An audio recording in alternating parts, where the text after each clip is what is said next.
Hello. आज आपण division मध्ये काही उदाहरण बघणार आहोत.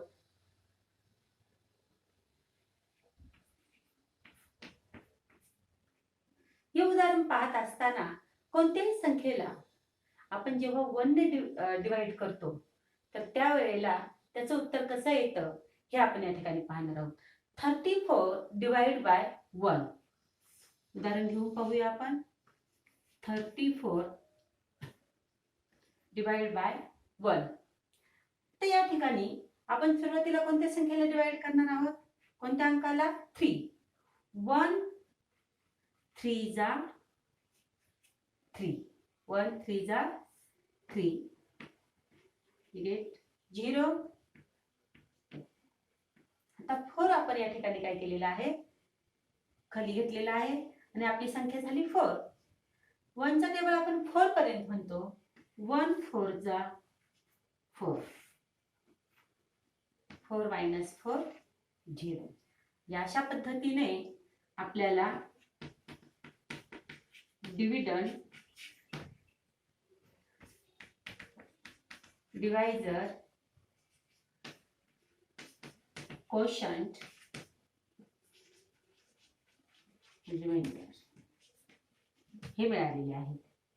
तुमच्या एक लक्षात आलं असेल की आपल्याला डिव्हिडंड किती होता? 34 आणि कोशंट देखील किती आलेला आहे? 34. म्हणजे डिव्हिडंड आणि कोशंट हे सारखे आले. यापूर्वी बघितलेल्या उदाहरणात असं झालेलं नव्हतं. असं का झालेलं आहे? म्हणजे जेव्हा आपण इथे डिवायझर हा 1 आहे, जेव्हा डिवायझर 1 असेल त्यावेळेला डिव्हिडंड जेवढा आहे तेवढाच कोशंट येतं, तेच त्याचं उत्तर येतं. पुन्हा एकदा लक्षात घ्या, आपण एखाद्या संख्येला 1 ने डिवाइड केलं तर त्या ठिकाणी येणारं उत्तर हे डिव्हिडंड या संख्ये इतकंच येणारा कोशंट हा असतो. आणखी एक उदाहरण घेऊन या ठिकाणी पाहूया आपण.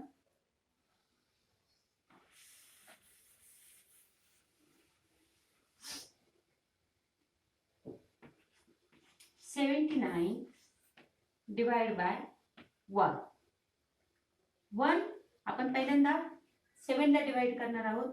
1 7 जा 7. 7 minus 7 0.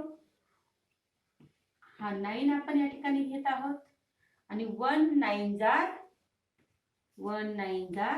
9 and we get answer 0. This is remainder, this is dividend, this is quotient and this is divisor. तर अशा पद्धतीने एक लक्षात आलं असेल, कोणतीही संख्या असू द्या त्या संख्येला जर आपण 1 ने डिवाइड केलं तर आपल्याला उत्तर काय मिळणार आहे?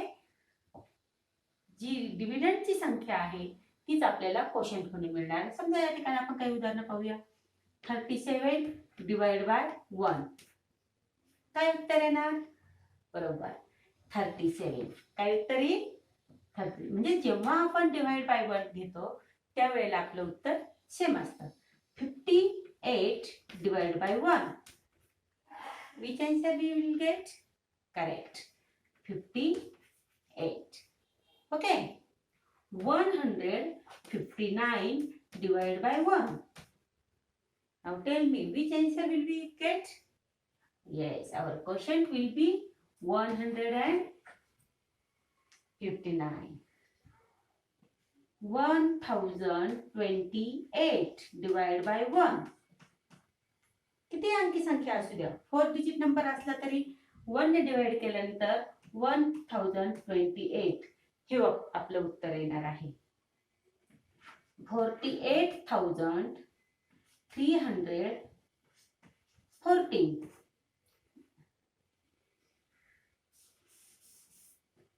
48,314 डिवाइड बाय 1. इतकी मोठी संख्या आपण घेतलेली आहे, परंतु डिवाइड बाय 1 घेतलेला आहे आणि अशा वेळेला त्या ठिकाणी आपलं उत्तर काय येणार आहे?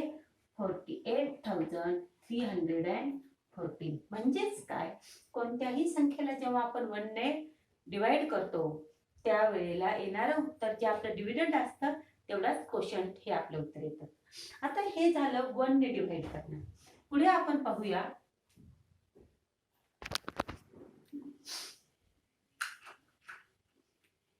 आता आपण डिवाइड बाय 10 हे पाहणार आहोत.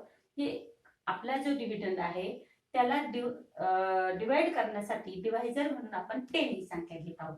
या ठिकाणी आपण पाहूया सुरुवातीला 2 ला आपण डिवाइड करूया. 10 आता 2 ही संख्या हा अंक 10 पेक्षा कसा आहे लहान आहे म्हणून आपण या ठिकाणी 0 ने डिवाइड करूया. 10 0 0 2 minus 0 we get 2 tens. आता हा जो युनिटची संख्या आहे ती आपण या ठिकाणी घेतली आणि आपला नंबर बनला 26. आता 10 चा टेबल आपण म्हणूया. 10 ones are 10, 10 twos are 20, 10 threes are 30. 30 ही संख्या कशी आहे मोठी म्हणून आपण ती घेऊया का नाही. मग त्यापेक्षा लहान असलेली संख्या आपण घेतली आहे 20. त्यापेक्षा लहान असलेली किती नंबरला आली 2 नंबरला. 10 twos are 20. आणि मग आपण 6 unit minus 0 unit 6 and 2 tens minus 2 tens 0 tens. आता या ठिकाणी कोणतीही संख्या आपण खाली घेण्यासाठी शिल्लक नाहीये आणि आपला जो रिमाइंडर आहे तो डिवायझर पेक्षा लहान आलेला आहे. लक्षात घ्या बाकी जी आहे म्हणजे जी शिल्लक राहतात जे रिमेनिंग नंबर आहे ते डिवायझर पेक्षा कमी पाहिजेत लहान पाहिजेत संख्येने कमी हवेत. अशा पद्धतीने हा आपला डिव्हिडंड क्वोशंट डिवायझर रिमाइंडर या ठिकाणी आपलं उत्तर किती आलं. आता या ठिकाणी 0 and 2 आता लेफ्ट साइडला जेव्हा 0 असतो तो आपण काउंट करतो का नाही म्हणजे आपला क्वेश्चन आलेला आहे 2. तुमच्या एक लक्षात आलं असेल की 10 ने डिवाइड केल्यानंतर आपला डिव्हिडंड किती होता डिव्हिडंड होता 26. ओके डिव्हिडंड होता 26. जेव्हा आपण 10 ने त्याला डिवाइड केलं त्यावेळेला युनिटच्या जागेवर असलेला 6 हा रिमाइंडर झाला. युनिटच्या जागेवर असलेला 6 हा रिमाइंडर बनला या ठिकाणी पहा. आणि पुढची जी संख्या आहे ती क्वोशंट बनलेली आहे म्हणजे तो आपला भागाकार झालेला आहे क्वोशंट बनलेला आहे. लक्षात आलं. जेव्हा 10 ने या ठिकाणी आपण डिवाइड करतो त्यावेळेला युनिटच्या जागेवर असलेली संख्या ही रिमाइंडर आणि तिथून पूर्वी आलेली संख्या ही क्वोशंट. याच पद्धतीने आणखी एक उदाहरण पाहूया आपण.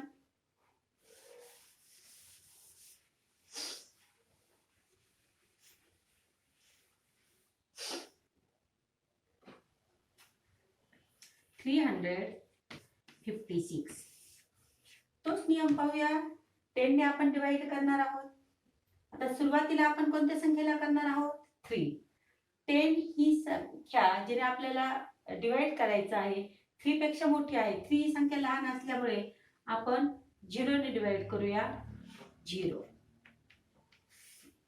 10 minus 0 10 100. आता आपण टेन्स चे जे 5 आहे हा डिजिट घेऊया आणि आपल्याला कोणती संख्या मिळाली 35. 3 ones are 3, 3 twos are 20, sorry 10 ones are 10, 10 twos are 20, 10 threes are 30, 10 fours are 40, 10 fives are 50 like this.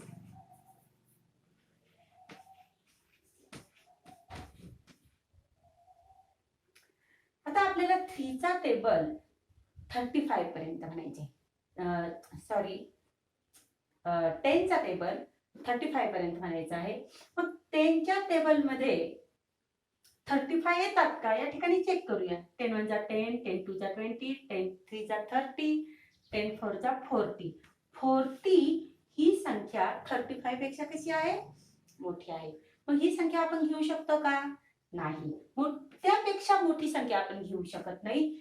तेवढीच संख्या किंवा त्या संख्येपेक्षा कमी असलेली संख्या, लहान असलेली संख्या आपण या ठिकाणी घेऊ शकतो.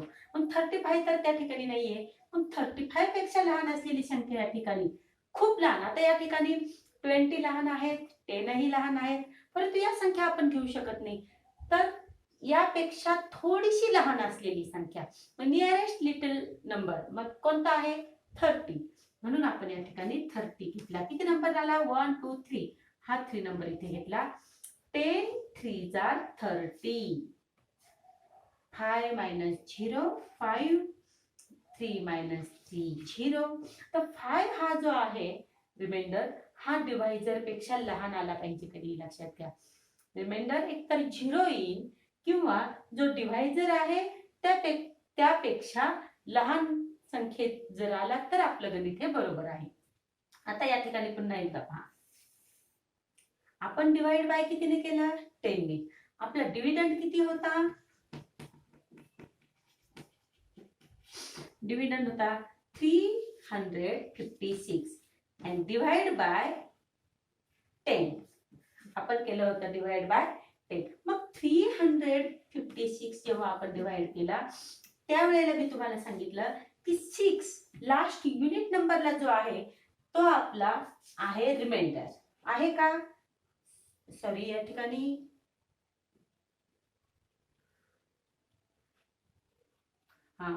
आपण काय केलं त्या ठिकाणी, तर आपलं गणित या ठिकाणी पूर्ण झालंय का? नाही. आपलं युनिट हा या ठिकाणी घ्यायचाच राहिलेला आहे, म्हणजे आपलं गणित अर्धवट झालं होतं. लक्षात घ्या, टेन्सला आपण टेन्स शिल्लक राहिला होता, तो रिमाइंडर नाहीये, कारण की आपला अजून काय घ्यायचं राहिलेला आहे? युनिट घ्यायचं राहिला आहे. आणि युनिट 6 युनिट आहे 6. आता 6 घेतल्यानंतर आपल्याकडे जी संख्या तयार झाली ती झाली 56. तर 10च्या टेबलमध्ये 10 5 10 5 50, 10 6 60 मोठे होतात, म्हणून मोठी संख्या आपण घेत नाही आहोत. आपण घेत आहोत त्यापेक्षा लहान असलेली संख्या 50. 10 5 50. आणि मग या ठिकाणी 6 minus 0 6, 5 minus 5 0. आपलं उदाहरण थोडंसं आपण युनिट प्लेस नंबर घ्यायचा राहिला होता. आता या ठिकाणी आपण सुरुवातीला 10 प्लेस घेतला होता, आता युनिट प्लेसची संख्या घेतली आणि आपली क्रिया केलेली आहे. आता या ठिकाणी रिमाइंडर आहे, डिव्हिडंड आहे, क्वोशंट आहे, डिवायझर आहे. आणि आता आपण डिवाइड बाय 10 ने केलेला आहे. आपली मूळ संख्या होती 356 आणि डिवाइड बाय 10. मी तुम्हाला सांगितलं, जेव्हा त्या संख्येला आपण डिवाइड बाय 10 करू त्यावेळेला शेवटचा जो युनिट असतो तो युनिट म्हणजे रिमाइंडर, आणि त्यापूर्वीच्या जेवढ्या संख्या असतील त्या संख्या म्हणजे आहे त्या ठिकाणी क्वोशंट. 35 क्वोशंट 0, आपण अगोदर लेफ्ट साइडचा 0 हा हे करत नाही, रीडिंग मध्ये घेत नाही. 35 क्वोशंट या ठिकाणी 35 क्वोशंट, 6 रिमाइंडर या पद्धतीने. आता इथे जर तुम्हाला काही उदाहरणं दिली, 459 डिवाइड बाय 10, तर या ठिकाणी तुम्ही काय करणार? क्वोशंट किती येणार आहे? 45. आणि या ठिकाणी 9 हा काय असेल? त्याचा रिमाइंडर असेल. 407 डिवाइड बाय 10, हा जो युनिट आहे तो असेल रिमाइंडर, 40 हा असेल क्वोशंट. याच पद्धतीने आणखी आपण 4 डिजिट नंबर घेऊन पाहूया. 2 डिजिट नंबर झाला, 3 डिजिट नंबर. आता 4 डिजिट नंबर पाहूया. 4830 डिवाइड बाय 10, हे गणित या ठिकाणी आपण घेत आहोत. Unit, tens, 100 and 1000. पहिल्यांदा आपण पहिल्या जो मोठा जो अंक आहे त्याला आपण काय करणार आहोत, डिवाइड बाय करणार आहोत, प्लेस ज्याची मोठी आहे. तर 10 हे 4 पेक्षा कसे आहेत, मोठे आहेत, म्हणजे त्याला डिवाइड होणार आहे का, भाग जाणार आहे का, नाही. मग अशा वेळेला आपण 4 ला 0 चा भाग देऊया. 10 0 0. 4 मधून आपण 0 मायनस केले 4, बरोबर. आता आपल्याला काय करायचं, पुढे जी 100 प्लेसची जी संख्या आहे, जी अंक आहे, तो आपण या ठिकाणी घेतला 8. आपली संख्या कोणती तयार झाली, 48. 10 चा टेबल पाहूया.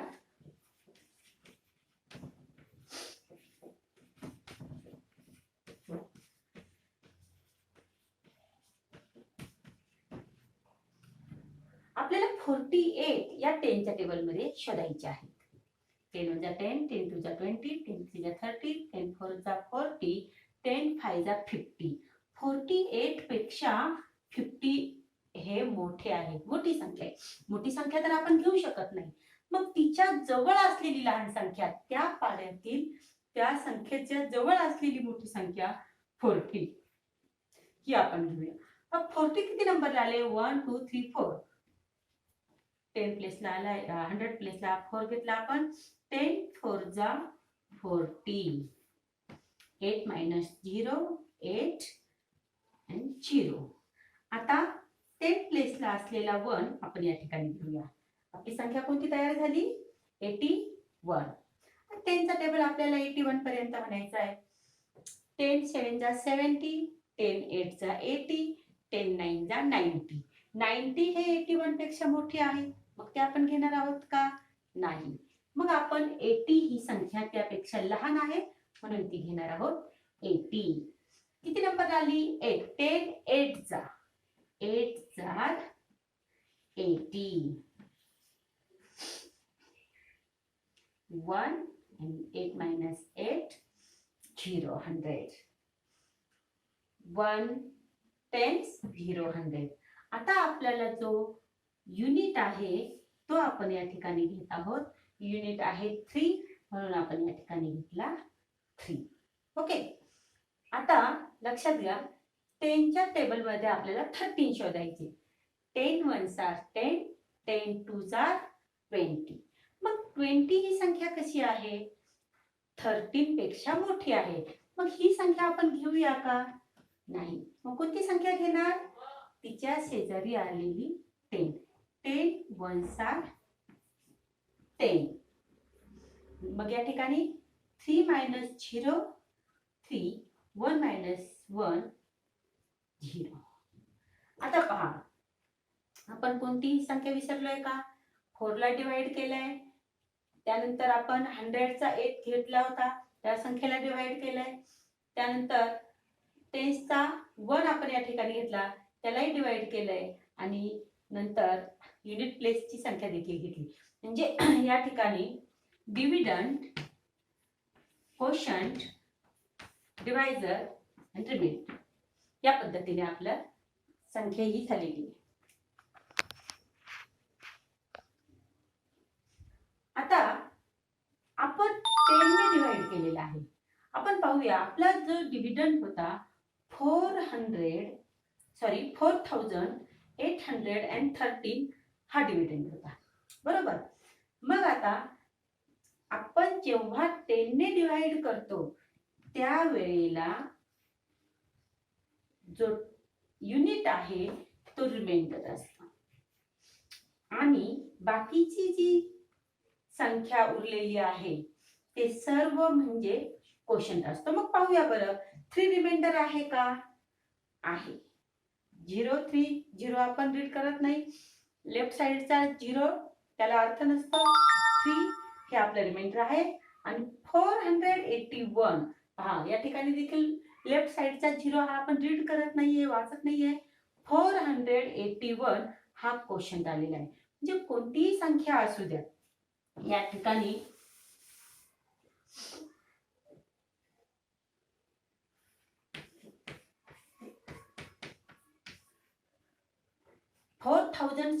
डिवाइड बाय 10 असे जर असेल तर आपल्याला काय येणार, 6 हा रिमाइंडर येणार आणि क्वोशंट 401.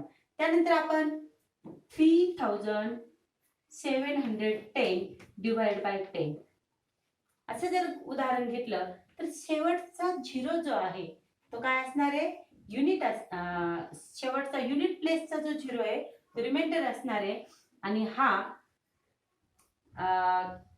371 हा क्वोशंट.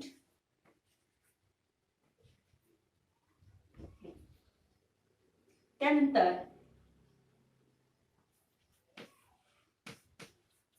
जर ही संख्या आपण घेतली आणि हिला डिवाइड बाय 10 केलं,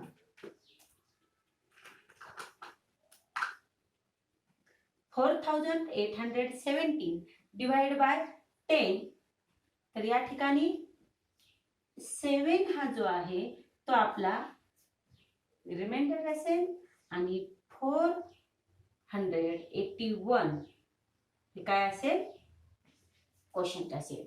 तर अशा पद्धतीने या ठिकाणी जेव्हा आपण 1 ने डिवाइड करतो त्यावेळेला जो डिव्हिडंड असतो तीच संख्या त्या ठिकाणी येते आणि जेव्हा आपण 10 ने डिवाइड करतो त्यावेळेला शेवटचा युनिट हा रिमाइंडर राहून बाकीचा उरलेली जी संख्या आहे ते क्वोशंट येतात.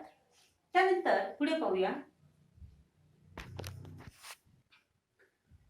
आता आपल्याला एखाद्या संख्येला त्याच संख्येने जर भाग द्यायचा असेल, म्हणजेच डिव्हिडंड आणि डिव्हायजर, डिव्हिडंड आहे 48 आणि डिव्हायजर तो देखील जर 48 असेल, तर या ठिकाणी लक्षात घ्या डिव्हिडंड आणि डिव्हायजर जर सारखा असेल तर 1 चा क्वोशंट 1 येतो.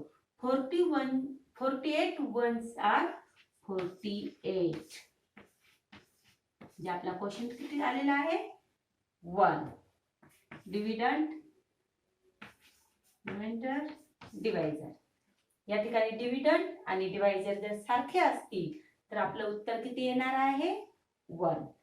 याच पद्धतीने आणखी एक उदाहरण पाहूया. 502 डिवाइड बाय 502, म्हणजे डिव्हिडंड आणि डिव्हायजर हे सारखेच आहे. मग अशा वेळेला 502 1s आर 502, हो की नाही. तर अशा पद्धतीने कोणत्याही संख्येला त्याच संख्येने जर आपण डिवाइड केलं तर आपलं उत्तर किती येतं 1. मग ती कितीही मोठी संख्या असू देत पहा. 69 डिवाइड बाय 69, मग 69 1s आर 69, हो की नाही. म्हणजेच या पद्धतीने आपलं उत्तर आलेलं आहे. किंवा 1403 डिवाइड बाय 1403, तरी देखील 1403 1s आर 1403. अशा पद्धतीने या ठिकाणी जर डिव्हिडंड आणि डिव्हायजर हे सारखेच असतील तर त्या ठिकाणी आपला जो क्वोशंट आहे तो किती येणार आहे 1. अशा पद्धतीने आज डिव्हिजन याचा आपण अभ्यास केलेला आहे. अधिकाधिक सराव करा म्हणजे ते तुम्हाला सोडवणे सोपे जाईल.